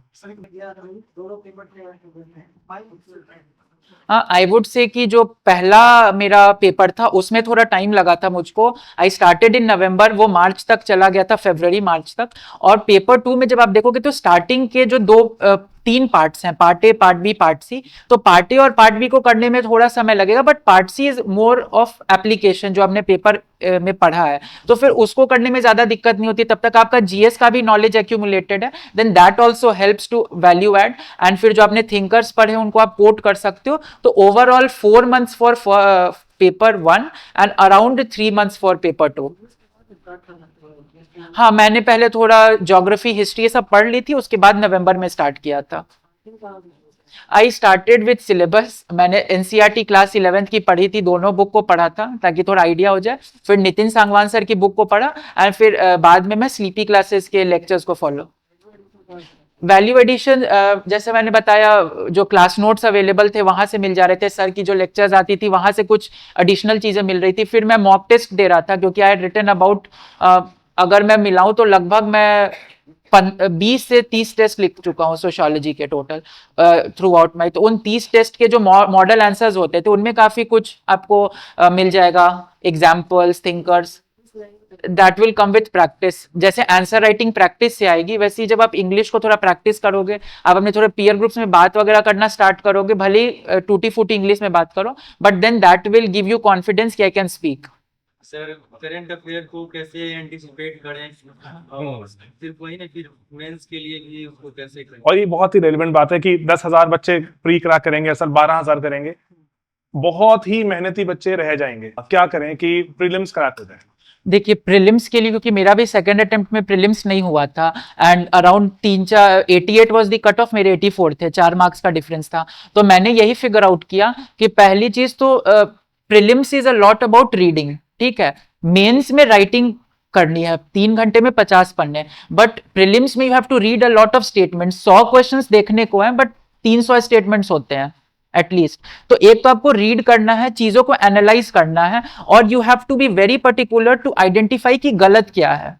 सही पता होने से ज्यादा जरूरी है कि गलत चीजों को आप एलिमिनेट कर सको। तो वो तभी डेवलप होगी जब आप ज्यादा से ज्यादा प्रैक्टिस करोगे। तो इन माई 3rd attempt what I did was कि एक तो मैंने अराउंड 20 फुल लेंथ टेस्ट 2 घंटे में जाके सॉल्व किए, ठीक है। उससे थोड़ा कॉन्फिडेंस बिल्डअप होता है। स्टार्टिंग में कम मार्क्स आएंगे, धीरे धीरे मार्क्स बढ़ेंगे, then you will have confidence कि मैंने जो पढ़ा है उसको मैं एम्यूलेट कर पा रहा हूँ। और दूसरी चीज कि करंट अफेयर्स पे ओवरवेलमिंग नहीं करो आप।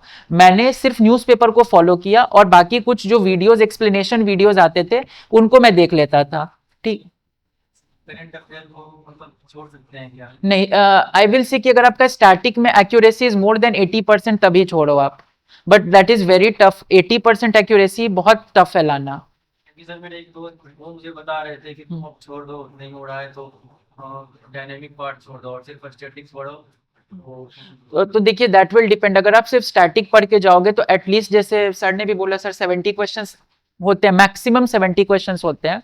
तो अगर उनमें से आप मान लो 40 क्वेश्चंस सॉल्व कर दोगे, ठीक है, 40 या मैक्सिमम 45, उससे ज्यादा किसी को नहीं आता, ठीक है। इस बार मेरा आईफोस का भी कट ऑफ क्लियर हो गया, ठीक है, बट मैं बता रहा हूँ मुझे 40 क्वेश्चन से ज्यादा नहीं आते थे, हवा भी नहीं थी बहुत सारे टॉपिक्स की कि ये क्या है।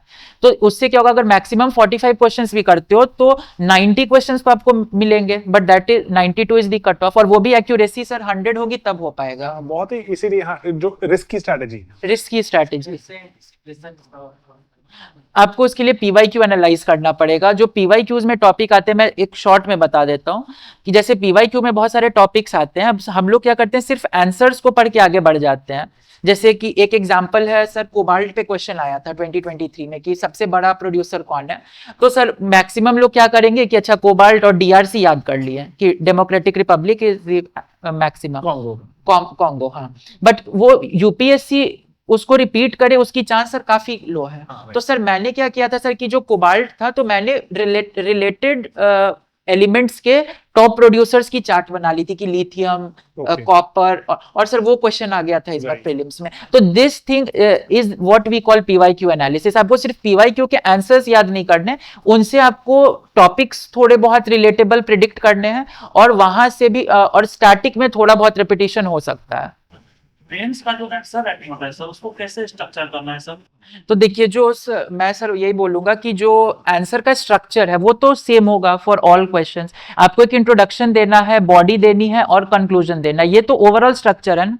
अब इंट्रोडक्शन में आपको क्या करना होगा कि आप सिलेबस देखो मेंस का, ठीक है, उसमें जो एटलीस्ट GS2 के जो टॉपिक्स दे रखे हैं, GS3 काफी ज्यादा डिटेल्ड है वो, ठीक है। मैंने सर वो नोट्स सर हर सब्जेक्ट्स के, जैसे कोई भी टॉपिक है उसका सर मैंने पर्सनली बना रखा है, जैसे कोई भी टॉपिक उसके इंट्रोडक्शन के छोटे से, और फिर सब मेन बॉडी में सब कैरेक्टरिस्टिक्स, लिमिटेशन, एडवांटेज, डिसएडवांटेज, और फिर सर लास्ट में सर सोसाइटी में मैंने एक लाइन बेस्ड स्टडी कर दी है, फिर एक लाइन सुप्रीम कोर्ट जजमेंट डाल के, फिर एग्जांपल डाल के, सर उसको मतलब ऐड ऑन कहां से करें सर, ये इशू है। ठीक है, तो देखिए इसमें यही होगा कि जब आप कोई भी आंसर लिखोगे ना तो आप उसमें क्या करनोगे कि एक तो आपको पूरे पेज की प्रॉपर यूटिलाइजेशन करनी है, ठीक है।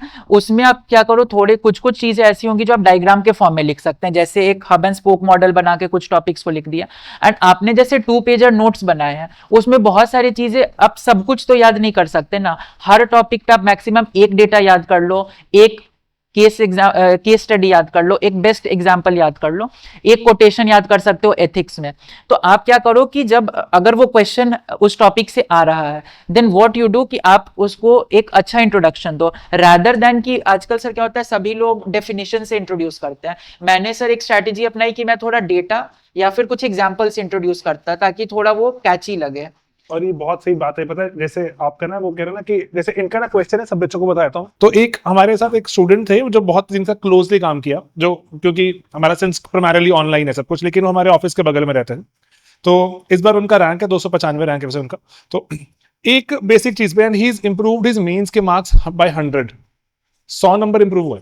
तो एक चीज है बहुत ही, ये टाइम और एफर्ट से आती है। जैसे उज्जवल के शब्दों को मैं बस रिफ्रेज कर रहा हूँ कि start with why this question is being asked, कि ये पूछा क्यों गया है। जैसे बोला गया कि अर्बन फ्लड्स की बात हो रही है, लेट्स से, तो अर्बन फ्लड्स के बारे में बता दो कि recently this and that place saw very devastating floods, है ना। और इसका प्राइमरी एक कारण था ये वाला, है ना, वो मेहनत से आएगा। अब when you have read a lot of current affairs, उनको ऑर्गेनाइज रखा हुआ है, ये बहुत से जो अर्बन फ्लड्स में ये जगह देखी गई, इसके एक कारण था जैसे ये वाला कि हमने बहुत सारे इलाके को जहां पर पानी रहता था अदरवाइज वेटलैंड से हमने कैप्चर कर लिया। तो उसके बाद लेकिन और भी कारण है कि अर्बन फ्लड्स इस कारण से हो रहे हैं। देन मतलब सिंपल है, जैसे मैंने आपको एसए में बताया, ये वो examiner should be engaged meaningfully. अगर वो मीनिंगफुली एंगेज नहीं है कि just dropping of a lot of facts without really developing any connect, चीजों का कनेक्ट नहीं है। अगर आप वाई डालना शुरू करते हो, it works brilliantly beautifully in all the papers. GS2 में लोग 120, 30, 40 क्रॉस कर रहे हैं, है ना, ऐसा हो रहा है। एंड ब्रदर जैसे उज्जवल आपने पेपर अपने शेयर किया ना टेलीग्राम चैनल पे, अपने मॉक टेस्ट शेयर किए हुए हैं, हाँ हाँ शेयर किए। हाँ है ना? तो I guess best idea is to look at toppers copies, that is the best idea, क्योंकि उसको नंबर मिले हैं, है ना? जो टॉप 10 में बहुत बच्चों ने शेयर करने शुरू कर दिए हैं, है ना, उनके मॉक टेस्ट, और वेबसाइट्स पे पढ़े हैं, स्लीपी की वेबसाइट पे हमने शेयर करने शुरू कर दिए हैं. Just keep those copies in front of you if you are really serious about making it through. देखो एस्पिरेंट दो तरह के मिलेंगे, एक जो चाहेंगे कि हो जाए हमारा, कि एक दिन यूपीएससी बोले कि आज किसको सिलेक्ट करूं और उसको कर लेता हूं, है ना, वो विशफुल थिंकिंग वाले. एक होंगे जो those will seriously get down and they will find out कि व्हाट इज गेटिंग रिवॉर्डेड. तो उज्जवल की कॉपीज देख के कि क्या आंसर लिखा है, किससे नंबर मिले होंगे. शुरू की कॉपीज देखोगे अगर, तो तुम्हें लगेगा कि ओके ये आंसर शायद, जो लास्ट की कॉपीज हैं ये तो काफी जमीन आसमान का फर्क है, तुम्हें एवोल्यूशन भी दिखेगा एक बच्चे का, एक टॉपर का. तो इसीलिए आई वुड रियली रिकमेंड कि please always keep some spare time, आपका जब प्री निकल जाए या फिर अगर आपको टाइम हो जब अगले साल पेपर देना हो, टॉपर्स की कॉपीज पक्का देखना. वही है जो हम, वो परम सत्य है, व्हाट इज गेटिंग रिवॉर्डेड. और जो ना जैसे इस बार 26 का पेपर नहीं दे रहे, 27 में देंगे, हाँ, जो बस वक्त है अभी, पक्का ही पक्का ब्रेनस्टॉर्मिंग क्या करो. क्वेश्चन सामने रखा, इस पे मैं कैसे शुरू करूंगा और क्या, मतलब do not right complete answers, brainstorming, just brainstorm कि ओके ये सवाल है, इसका मेरा क्या आंसर होगा, ये सवाल है, इसका मेरा क्या आंसर होगा. Do that for let's say 10 questions every day, और मतलब ड्रास्टिकल इंप्रूवमेंट हो जाती है. Okay 3 years plan, 3 years plan type. तो सबसे पहले तो आप जो है क्या करो कि इसमें आप जो जीएस का पोर्शन है, जो प्रीलिम्स के लिए भी रेलेवेंट है एंड जो मेंस के लिए भी रेलेवेंट है, जो 4 बेसिक सब्जेक्ट्स मैंने बताया उनको आप अच्छे से प्रिपेयर करो. जैसे कि कुछ एंशियंट एमैक जो हो गया, फिर हमारा जो पॉलिटी हो गया, at least you get a complete idea, क्योंकि आपके पास प्रिविलेज ऑफ टाइम है. ठीक है, उसके बाद आप क्या करो, देन फिगर आउट कि आपको क्या ऑप्शनल लेनी है. ठीक है, बिकॉज 3 साल बाद ऑप्शनल का क्या होगा नोबडी नोज, क्योंकि वो हमेशा रूमर्स होते हैं, but from your and you should be prepared. तो आप उस पर थोड़ा काम करो कि व्हाट इज दैट सब्जेक्ट जहां पे आपके फोकस एरियाज है, जो विच यू लाइक. तो आप थोड़ा ऑप्शनल पे काम शुरू करो. और अभी करंट अफेयर्स की उतनी जरूरत आपको नहीं है, बिकॉज 3 साल बाद it will become obsolete. Main subjects and you can start reading newspaper की, ये प्रैक्टिस आपको बन जाए. हाँ, तो that is the main thing which will work. You are from Bihar, तो आपने कभी ये सोचा सेकंड ऑप्शन बीपीएससी में अपीयर करूँ? And the second question is that कि मैंने सोशियोलॉजी केवल शेखर सर की वीडियो से देखा है, क्योंकि मैं कॉलेज में बहुत स्क्रॉलिंग करती हूँ, तो उनके वीडियो मैंने पूरे फॉलो किए हुए हैं. और सोशियोलॉजी में मैं पर्सपेक्टिव डेवलप करने में फेल हो रही हूँ. जैसे कि एबाइल डरकाइम कहते हैं कि सोशल फैक्ट्स, और मैक्स वेबर कहते हैं सोशल एक्शंस. इन सब में डिफरेंसेस करना मतलब मैं कर नहीं पाती हूँ, और जब मैं वो आंसर लिखती हूँ तो वो ब्रॉड हो जाता है, और मेरे लिए जब मैं उसको खुद इवेल्युएट करती हूँ तो वो मीनिंगफुल नहीं लगता है. तो उसको कैसे देखा जाए? ठीक है, तो देखिए जैसे आपने बोला कि बहुत सारी चीजें कंफ्यूजिंग होती है, तो मैं यही बोलूंगा कि जैसे आप शेखर सर को फॉलो कर रहे हैं, तो मैं भी जब टॉपिक सर जैसे इंटरप्रेटिविस्ट, सिंबॉलिक इंटरेक्शनिज्म मुझे एक जैसा लगता था, तो मैं सर की वीडियोस को बार बार सुनता था, और उससे क्या होता था, चीजें सर दिमाग में एम्बाइब हो जाती है. जैसे अभी आपने सोशल फैक्ट और एक्शन बोला, तो सोशल फैक्ट डरकाइम बोल रहे हैं, इट इज फंक्शनल थिंग, और वहां पे वो ऑब्जेक्टिविटी, एक्सटीरियर, कंस्ट्रेंट, इन चीजों की बात कर रहे हैं. But social action is about interpretivist thing, तो वहां पे थोड़ा सब्जेक्टिव मीनिंग आ जाएगी. तो इस तरीके से जब आप सर को बार बार चीज, जहां पे कंफ्यूजन हो रहा है ना, वहां पे आप वीडियो फॉलो करो. और तो इसके लिए सर की एक बहुत अच्छी ये है sir, I am just forgetting, वो जैसे सर बोलते हैं कि think about religion, think about impact on region, वो FMCG RCR करके एक फ्रेमवर्क बनाया हुआ है, तो उसके थ्रू. हाँ राइट. जैसे इसका ना मैं सिंपल आंसर बताता हूँ कि जब हर एक, जैसे आपने बोला कि इस थिंकर का हर के ना कुछ प्राइम कॉन्सेप्ट्स हैं, उन प्राइम कॉन्सेप्ट्स को आपने लिख के रखा एक जगह, जैसे अभी उज्जवल ने लाइन से बता दिए वो. हाँ, तो इसीलिए आपको वो जो प्राइम कॉन्सेप्ट दिमाग में होंगे. आइडियली ना देखो क्या है कि जो हमारी कोई रियलिटी है भाई, इसको समझने के सबके अलग तरीके हैं. डरखाइम ने अलग तरह से समझा, कोई अलग अलग तरह से समझते जा रहे हैं. तो ये अलग अलग लोगों की समझने के तरीके में अलग अलग शब्द थे, वो शब्द हमें थोड़ा तो दिमाग में रखने हैं. एंड देन इस चीज को देखने में, जैसे कार्ल मार्क्स कह रहे हैं कि धर्म गलत कर रहा है, जो डरखाइम कर रहे हैं सबको जोड़ रहे हैं, है ना. तो बस हमें ये ऐसे प्राइम बातें याद रखनी है, कहाँ पे ये इस पे जो मैच करते हैं, कहाँ मैच नहीं करते हैं. यही पर्सपेक्टिव है। जैसे सर सोशियोलॉजी में कुछ भी गलत नहीं होता है sir, it is all perspective, और हमें लास्ट में अपने आंसर्स को सर कंक्लूजन में सिंथेसाइज करना पड़ता है डिफरेंट पर्सपेक्टिव्स को। तो वैसे ही आप भी कीजिए, आप प्रैक्टिस, जितना ज्यादा आप आंसर्स लिखेंगे, जितना ज्यादा बुक्स को बार बार पढ़ोगे, वीडियोस देखोगे, उतना ज्यादा आपको क्लैरिटी आ जाएगा। राइट। एक्चुअली इस बारे में मैं कहूँगा थोड़ा सा मेरे अंदर एक जिद थी, थोड़ा मैं जिद्दी था कि नहीं होगा तो यूपीएससी वरना कोई और एग्जाम नहीं होगा। तो then otherwise I would have like, मैं चाहता था कि एक डेडिकेटेड प्रिपरेशन मैं यूपीएससी का करूं, otherwise I would become an UPSC mentor और टीचर। तो मेरा यही था कि मुझे यही करना है, तो इसलिए मैंने कोई और एग्जाम दिए नहीं। और एक बहुत सर एक अच्छी example I wrote an in essay also, कोई मॉक में लिखा था कि जैसे सर वो साउथ अफ्रीका और इंडिया का जो फाइनल मैच था, 30 बॉल्स 30 रन चाहिए थे, तो इट वाज ऑलमोस्ट इम्पॉसिबल। तो मेरे लिए भी यूपीएससी सर इम्पॉसिबल लगता था, बट देन आई थॉट कि नहीं, जब 30 बॉल्स पे 30 रन को डिफेंड कर सकते हैं T20 में, देन यूपीएससी भी कर सकते हैं। बहुत ही बढ़िया बात है वैसे, एग्जैक्टली ये फेथ तो चाहिए, otherwise it's very easy to lose faith. Video city और उसी प्रकार अगर किसी टॉपिक को अगर हम यूट्यूब पे सर्च करते हैं तो हजारों वीडियोस दिखती है, और उसमें से एक को सिलेक्ट करना बहुत ही डिफिकल्ट लगता है स्टार्टिंग के डेज में। पढ़ते पढ़ते एक्सपीरियंस होने के बाद नॉलेज हो जाता है। तो आपके पास एक्सपीरियंस है, तो ये 2 क्वेश्चन का अगर आप मेरे को आंसर करेंगे तो बहुत ही अच्छा होगा। तो जैसा आपने पहला बोला क्यूरियोसिटी वर्सेस डाइवर्सिफिकेशन, तो हाँ, जैसे मैंने बोला प्रीलिम्स में काफी सारे टॉपिक्स अनप्रिडिक्टेबल होते हैं। जैसे 2023 2025 दोनों साल 2 स्पोर्ट्स के क्वेश्चन आए थे, मैं स्पोर्ट्स को फॉलो नहीं कर रहा था, तो आई स्किप दोस 2 क्वेश्चंस, ठीक है। तो जो क्वेश्चंस बिल्कुल बाउंसर्स होंगे, जिसके बारे में आपको बिल्कुल भी आइडिया नहीं है, उनको तो आपको स्किप कर देना चाहिए। बट फिर कुछ टॉपिक्स ऐसे आते हैं जो इंटरलिंकेजेस होती हैं उनमें, ठीक है। जैसे यदि आप इन्वायरमेंट का कोई क्वेश्चन पढ़ो, तो हो सकता है कि वो क्वेश्चन आपको नहीं आता हो, बट यदि आप कुछ बेसिक्स को रिकलेक्ट करने की कोशिश करोगे, देन समहाउ और the other you will be able to eliminate the things, ठीक है। तो एक तो आपको पीवाईक्यू एनालिसिस करके MCQ solving strategies aptitude develop करना होगा कि हाउ टू सॉल्व एमसीक्यूज, ठीक है। और दूसरी चीज कि जो भी टॉपिक न्यूज में चल रही है उनको आप फॉलो करो, बट उसके ऊपर पीएचडी मत करो आप, ठीक है। अब जैसे इस बार एक एयरक्राफ्ट पे क्वेश्चन आए थे, 3 एयरक्राफ्ट थे और उनका 3 पूछा था कि ये किस काम के हैं। तो अब उसमें क्या हुआ था कि आई एम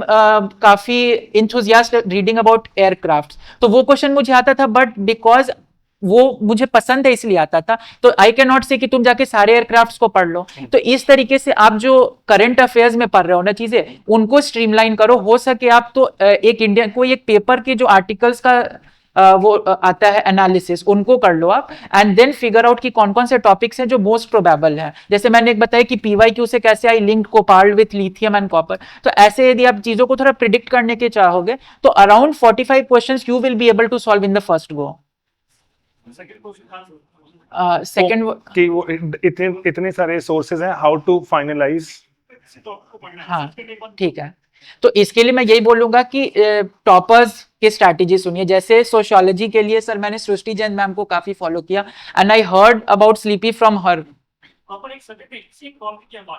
हाँ, तो आई टेल, बिकॉज जब आप किसी भी टॉपर को सुनोगे then they will tell about the various sources जहां से उन्होंने पढ़ा है। जैसे यदि आप मुझसे मेंस गाइडेंस का पूछोगे पटना में, तो I will tell you about MGP. तो उस तरीके से क्या होता है कि जो टॉपर्स हैं दे विल शेयर कि what thing works for them. तो आप उस तरीके से फॉलो करो कि जैसे आई एम टेलिंग कि मैंने सोशियोलॉजी यहाँ से पढ़ी, मेंस मैंने कहाँ से पढ़ा, फिर आई टेल अबाउट कि मैंने science tech environment Shivin sir से पढ़ा। तो इस तरीके से जो पहले टॉपर्स हैं जिनसे आप रिलेट कर पा रहे हो, जिनकी आप स्ट्रैटेजी समझ पा रहे हो, तो और उन्होंने जो चीजों को सजेस्ट किया उनको आप फॉलो करो। लेकिन आप जब पेपर देने की तैयारी कर रहे हो, आप देखते हो ये पास्ट ईयर आया हुआ है, आपको लगता है इस लेवल पे पूछता है UPSC, then you start following those things.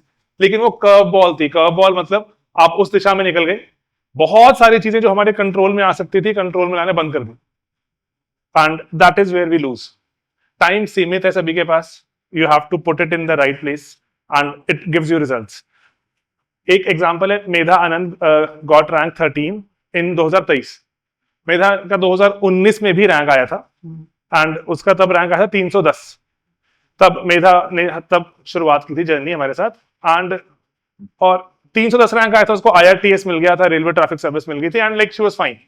लेकिन अटेम्प्ट देना है, करना है, फिर करते करते 23 में पेपर दिया, and then she got 310 marks. She got 310 marks, 310 rank से 310 नंबर पर पहुंच गई। अब ना मतलब ऐसे कि यूट्यूब पे वीडियो है, तो सिंस मतलब जो बच्चे सेलेक्ट हो जाते हैं उनसे ज्यादा बात हो पाती है ना, जो सेलेक्ट नहीं होते हैं तो बहुत ज्यादा होते हैं, बात ही नहीं हो पाती। ये एक ड्रॉबैक है पूरे प्रोसेस का, ऑनलाइन एजुकेशन का। तो अब मेरे से बात हो रही है और मैं बोल रहा हूँ अच्छा कि ओके नंबर कितने आए, तो वो कहती सर अभी नंबर आए नहीं है, ये रिकॉर्डेड है यूट्यूब पे पड़ा हुआ है, तो नंबर कितने हैं अभी आए नहीं। कहती एक मिनट मैसेज आया तो उसका नंबर आ गए, और नंबर आ गए, वो कहती है अरे सर ऐड कर रही है वहीं पर, सर 310 नंबर है। मैं कहा 310 नंबर तो बहुत ज्यादा है, ये तो 310 तो बहुत ही ज्यादा, शायद भारत में हाईएस्ट होंगे। ओके, उस साल एक क्वेश्चन आया था, बहुत ही मुश्किल क्वेश्चन, फैमिली जो टॉपिक है सोशियोलॉजी में, वेरी वेरी डिफिकल्ट क्वेश्चन। तो मैंने बोला उसका आंसर क्या लिखा था, 310 है भाई, भारत में हाईएस्ट होंगे, इसके ऊपर नंबर नहीं है, तो उस वाले सवाल का क्या लिखा था, वैसे किया ही नहीं। And she did not attempted and even then she has the highest marks. तो इसीलिए ये बात बहुत बहुत लेटर समझ आती है कि शायद अगर मैं उसको कर दूं ना कर दूं बहुत डिफरेंस क्रिएट नहीं होगा, because the rest of the things that I am trying to do वो मुझे बना देंगे टॉपर, और अदर मीनिंगफुली मुझे एक अच्छा रैंक दिला देंगे। टॉपर बनेगा कोई किसी को नहीं पता होता। तो इसीलिए कर्व बॉल्स यूपीएससी हमेशा फेंकता है, बहुत मुश्किल सवाल होते हैं, वेरी वेरी डिफिकल्ट क्वेश्चंस, और वो बहुत जो डिफिकल्ट जो क्वेश्चंस होते हैं हमें बहुत ज्यादा अट्रैक्ट करते हैं, and then we want to keep researching on them. वो टाइम स्टैटिक से डिराइव्ड या करंट से डिराइव्ड स्टैटिक पे लगा देते हैं, आपका प्री भी निकल जाता है, मेंस भी निकलना शुरू हो जाता है। तो इसीलिए always channelise your energies, time की रिस्पेक्ट बहुत जरूरी होती है। 2027 में अटेम्प्ट देना है तो करंट अफेयर कैसे पढ़े, मतलब क्या पढ़ना चाहिए, न्यूज़पेपर पढ़ना चाहिए या फिर करंट या जो मंथली मैगजीन्स आते हैं? और तीसरा कि आपका जो इंटरव्यू था ना, तो उसका इन्वायरमेंट थोड़ा जानना चाहते हैं कि लाइक जब आप अंदर गए, मैं कम इन बोले तो कौन कौन थे, क्या सवाल आए थे, तो बस ये 3 क्वेश्चन। तो आई कीप इट शॉर्ट, ज्यादा डिटेल, क्योंकि करंट अफेयर्स मैंने पहले भी बता रखा है। मैं एक न्यूज़पेपर फॉलो कर रहा था, इंडियन एक्सप्रेस, कोई नोट्स नहीं बना रहा था। थोड़े बहुत मैंने चैनल्स फॉलो किए हुए थे, जैसे फर्स्ट पोस्ट हो गया, वहाँ पे पलकी मैम के वीडियोस आते हैं, उनको फॉलो किया हुआ था। तो आप वहां से बस सुन लो, और यदि एक आर्टिकल बार बार आएगी तो कीवर्ड्स आपके दिमाग में इनग्रेन्ड हो जाएगी, जैसे ट्रेड वेपनाइजेशन, रेसिप्रोकल टैरिफ, ये सारी चीजें दिमाग में इम्बाइब्ड हो जाएंगी। प्री और मेंस के जो नोट्स हैं वो 4 बेसिक सब्जेक्ट के मेरे पास सेम थे, history, geography, polity and economy के। बाकी जो कुछ स्पेसिफिक होते हैं मेंस के लिए, जैसे इंटरनल सिक्योरिटी, डिजास्टर मैनेजमेंट, फिर कुछ टॉपिक्स होते हैं उन जैसे कि फॉर सोशल वेलफेयर स्कीम्स होते हैं, तो उनको मैंने थीम वाइज बनाया हुआ था, for tribes, for women, for children. तो इस तरीके के कुछ टॉपिक्स होंगे जो मेन स्पेसिफिक होंगे, बट जो 4 सब्जेक्ट हैं, even to some extent science and tech भी काफी हद तक आपका कॉमन होता है दोनों में, ठीक है। And interview I tell very short, क्योंकि इट्स अ लॉन्ग एक्सपीरियंस। मैं 2 बार इंटरव्यू में गया हूँ, वहाँ पे 5 लोग होते हैं, there is a very big room, काफी मतलब कॉर्डियल सा माहौल होता है। जो मॉक्स में आप देखते होंगे कि थोड़ा सा प्रेशराइज करते हैं, वहाँ पे बिल्कुल भी प्रेशराइज नहीं करते हैं, they want you to speak. ये जब आप बोलते रहोगे तो इन जनरल वो चुप रहते हैं, ठीक है। तो आप वहां पे यही होता है, you need to hear very well कि वो बोल क्या रहे हैं, लिसन वेरी वेल कि वो क्या बोल रहे हैं, and then whatever they are asking be honest in that. तो मेरा 2 बार इंटरव्यू हुआ, दोनों बार मेरे काफी ज्यादा sir current affairs oriented interview रहा, क्योंकि मेरे दोनों बोर्ड वैसा ही था। मतलब कभी भी मेरे से डैफ पे क्वेश्चंस नहीं पूछे, कभी भी मेरे से कोई ओपिनियन नहीं पूछा। It was just like they wanted to know what I know about country, what I wanted to know about world. फिर जैसे इस बार काफी ज्यादा मेरा एआई समिट को लेके काफी ज्यादा, क्योंकि because I am computer science BTech, तो काफी ज्यादा एआई पे क्वेश्चंस चले, फिर थोड़ा मॉलडीव्स पे चले गए। तो इस टाइप के मेरा करंट अफेयर्स ओरिएंटेड इंटरव्यू था। सर आपने मैगजीन कौन सा पढ़ा था, करंट अफेयर मैगजीन कौन सा? मैंने मैगजीन नहीं फॉलो किया, only newspaper. Only newspaper, and जो जैसे मैंने बोला मैं वीडियोस देख लेता था, एक्सप्लेनेटरी वीडियोस। ओके, तो आई गेस हाँ कि ये हाई नोट पे खत्म करते हैं। आप चैनल पे फॉलो कर सकते हैं, है ना? हाँ। तो चैनल पर भी एंड और पर्सनलाइज भी हो जाएगा।